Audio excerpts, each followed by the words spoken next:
como eu estava falando antes de a gente passar por algumas frases que acho que simbolizam que esse Papa, dentro do que vinha antes, né, que era o João Paulo, que é sempre bom comparar, senão fica parecendo que esse Papa era um Papa super moderno, tudo.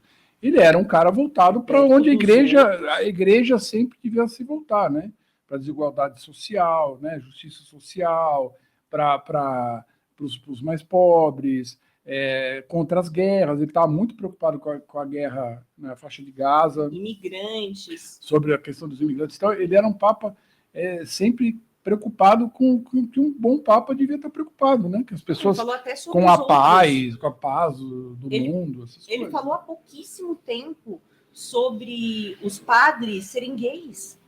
Então a gente podia passar as frases aqui, 9 frases do Papa Francisco que marcaram o pontificado, né? Essa é uma matéria do UOL, e eu acho que aqui resume um pouco que... Quem era Chiquinho? Melhor ser ateu do que católico hipócrita, né? E a gente... Perfeito. Perfeito. E é uma coisa, gente, que o padre Júlio Lancelotti vive falando, né? Ele fala muito sobre isso. Ele fala sobre...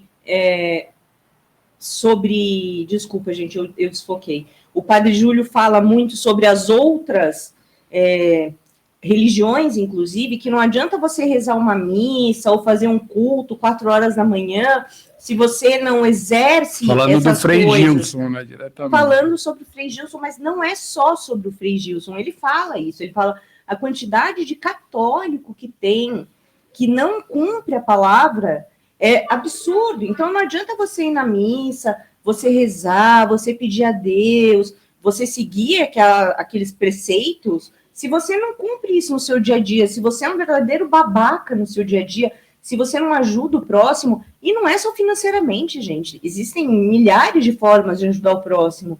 Se você é uma pessoa má, se você é uma pessoa que deseja o mal para o outro, então você não é. Então é melhor ser ateu mesmo. E eu conheço dezenas de ateus na minha vida que são pessoas maravilhosas. Maravilhosas. Até dar um dado aqui, que eu já estava pesquisando alguns dados, assim. O dado que eu achei mais preciso foi alguns sites ligados à igreja mesmo, de que nós temos 1 bilhão e 400 milhões de católicos no mundo, né? Então a igreja... Eu não pesquisei dados de outras religiões, mas você vê que é uma quantidade considerável de pessoas que se consideram católicos, né? Mesmo a igreja católica perdendo muito espaço aí para os evangélicos. Tá gostando do papo? Então se inscreve no canal, ativa o sininho para não perder nada e, se puder, ajuda a gente fazendo um Pix. Muito obrigada! Então, isso é uma frase muito significativa, né? Nos momentos que a gente vive, né? A gente vê uma perseguição da extrema-direita às universidades, às mulheres trans, aos gays, à comunidade LGBTQIAP+. Então, se a gente tem... É isso que, lógico, né? Não é uma coisa que você fala assim, não está apoiando o movimento gay, né?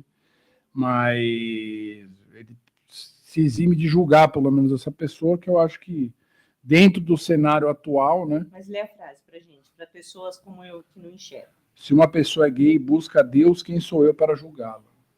Então, aí você pega o convalescente Jair Messias, que fala que prefere ter um filho bandido do que gay, né? Tá certo que ele tem os dois, mas ele falou que ele preferia ter filho bandido que gay, né?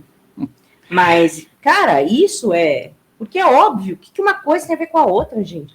Desde quando a orientação sexual de uma pessoa tem a ver com a sua fé? É surreal. Mas vamos para a próxima.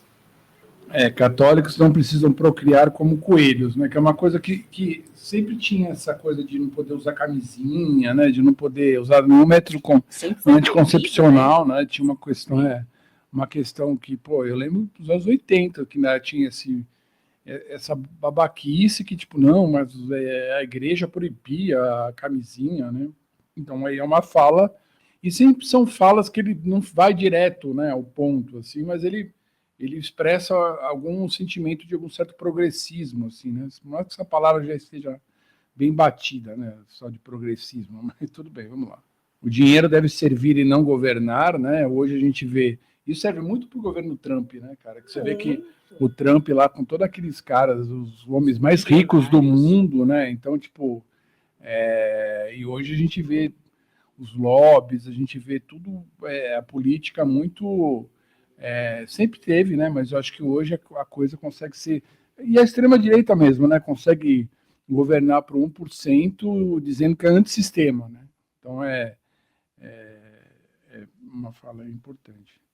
Deus escolhe boas pessoas em todas as religiões, né? Uma fala de ecumenismo, eu acho que é muito importante, principalmente de um país laico como o que nós vivemos, uma frase dessa, né? Porque existem pessoas boas na igreja evangélica, tá aí o pastor Henrique para provar isso, né? Na igreja católica existem pessoas boas e o Papa Francisco é uma dessas pessoas. Na Umbanda tem pessoas maravilhosas também. Eu nem vou citar, porque eu poderia citar diversos nomes, até porque eu sou umbandista. No candomblé, no judaísmo, né? Depois a gente vai mostrar umas pessoas meio ruinzinhas aqui. Exatamente, mas existem pessoas boas em todas as religiões. E eu acho essa frase maravilhosa, e essa frase liberta de qualquer preconceito, sabe? Isso é muito bom. A intolerância religiosa morreu nessa frase. Precisamos de pontes e não de muros. Essa é pro Trump, né? Mas essa, com certeza. Não, mas tá aqui, durante a celebração dos 25 anos da queda do Muro de Berlim, né? Mas o Trump, com essa questão build the wall, não sei o que agora até não precisa nem de wall, né? Ele botou a polícia mesmo para dar o cacete nos caras, prender os caras, expulsar os que estão lá, mas é por aí, né? E não haja espaço para ódio, discriminação ou exclusão. Isso diz que essa direta ao Donald Trump, né? Então, agora vamos ver qual vai ser o próximo, né? Espero que seja um alinhado aí ao que pensava esse Papa, né? Porque como esse Papa também conseguiu muita influência, né? Mas a gente sabe que a reaçada lá no Vaticano também tá mexendo os pauzinhos para tentar colocar um Bento aí, um cara mais alinhado aí à extrema-direita. Tem até um negro, né? Então, mas aí o que acontece? Do Congo, né? Um cardeal do Congo. Sobre isso, um cardeal do Congo, né? Seria o primeiro Papa preto. Porém, entretanto, todavia, diz que ele é super conservador. Então, tem aí dentro... eu estava vendo uma listagem aí de 5, 6 possíveis papas, né? E ele é um dos mais conservadores. Ele só perde para um outro, que esse é cupincha mesmo do Trump, é um apoiador ferrenho, declarado ao Trump. E, eu fico muito... Oi, Namar, tudo bem? E ele tá falando, aí não dá, né? Mas aí eu fico pensando assim, cara, ia ser muito providencial para esse mundo bizarro que a gente está vivendo de extrema-direita, né? Porque seria um Papa preto, e aí eles iam usar isso como, não, a gente não tem preconceito, o Papa é preto, nananã, mas diz que o cara é completamente contra os gays, diz que o cara é bem complicado mesmo, diz que ele é conservador, ferrenho, então, perigoso. Gays são filhos de Deus e têm direito de constituir uma família. Essa é uma fala que deve ter desagradado bastante gente lá no Vaticano, com certeza, né? Mas, gente, é uma heresia tão grande, né? Você pregar tudo que a Igreja Católica prega e achar que é melhor uma criança sem uma família do que em uma família LGBT, sabe? Qual é a diferença das pessoas LGBT para as pessoas héteros, sabe? É tão horroroso, é tão mesquinho, é tão egoísta, é o cúmulo do horror. E qual que era a última frase, Fer, que você acabou tirando, a gente não viu? Eu tirei? Tirou, tá aqui. Não, desculpa, agora tá desculpa. Aqui. Para alguns sou comunista, mas o amor pelos pobres é centro do evangelho. E essa frase eu acho que é o que resume um pouco o papado dele, assim, é um papa que realmente se voltou para essa questão a igreja, cara, a igreja, ela sempre serviu, quer dizer, sempre não, né? Vamos aqui falar o português, claro. Mas eu acho que uma função importante da igreja, para você ver o que o Padre Júlio faz aqui, a gente estava ontem, né, vendo o Padre Júlio lá distribuindo alimentação para os viciados, para o pessoal dependente químico. Então, assim, a igreja pode ajudar e estimular mais isso, entendeu? Dentro da sociedade e tudo, porque a gente sabe que a gente está vivendo um momento muito difícil de guerras, de muita desigualdade social, de muita gente morando nas ruas, entendeu? Eu acho que isso é um papel que a igreja sempre teve.